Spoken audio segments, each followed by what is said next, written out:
Inaya Rahman parked behind the sheriff's rig, an oversized SUV with a massive push bar up front and a shiny Starling County decal on the hood.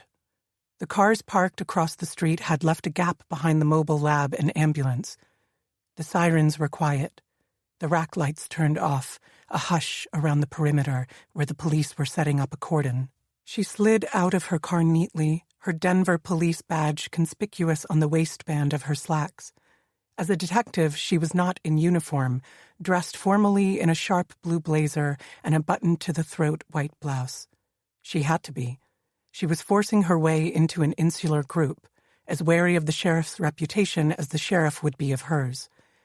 The community response unit of the DPD was about as popular with law enforcement here as police oversight had been in Chicago, her former placement. The CRU was small, floated outside the existing police structure, and could be assigned to any case that called for police accountability.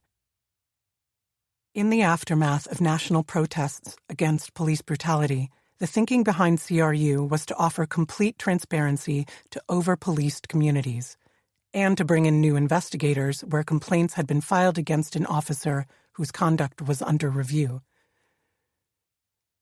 Inaya's presence would inform the sheriff he was about to be removed because of a backlog of complaints against his substation. The complaints weren't just about excessive force by Blackwater deputies. They also encompassed sustained harassment of minorities that the sheriff had refused to respond to. He'd object to being taken off the case, and he'd probably resist. She wouldn't let that stop her. She was ready to do her job and eager to get back to real police work. For the past few months, she'd been working on community outreach, visiting expos and fairs, talking to students and local council members to get a feel for how effectively the police were serving the public.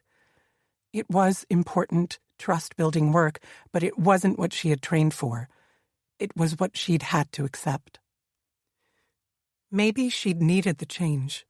Events at her past placement had led to the collapse of a case of national importance, followed by a very public breakdown.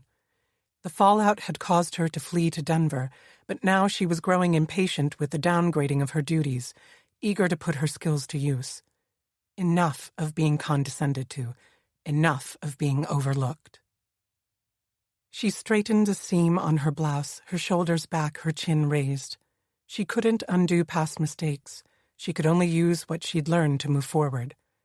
This was a new city, a new job, a chance for her to start again.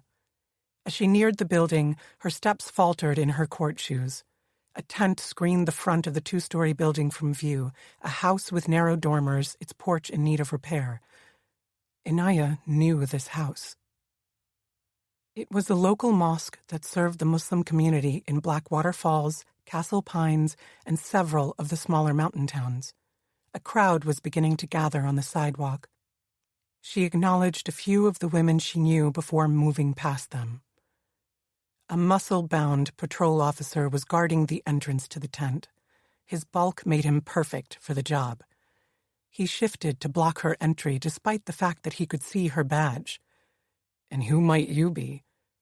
He made the most of his limited authority, his arms crossed over his chest. She ignored his attempt to discourage her, showing him her ID. "Detective Inaya Rahman, CRU. I was called to the scene." His ID was obscured, or she'd have used his name to emphasize his lack of courtesy. He scowled down at her, crowding her a little.